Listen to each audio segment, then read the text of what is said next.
カタールで開催中のサッカーワールドカップ。日本は初戦で強豪ドイツに勝ちました。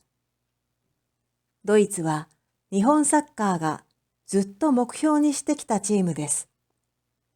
有名なサッカー漫画キャプテン翼の作者高橋陽一氏も、夢にも思っていなかった。すごく嬉しいと話しています。日本チームは試合の後、ロッカールームを掃除して、アラビア語でありがとうと書いて、折り紙の鶴を残しました。FIFA がツイッターにその写真を投稿しました。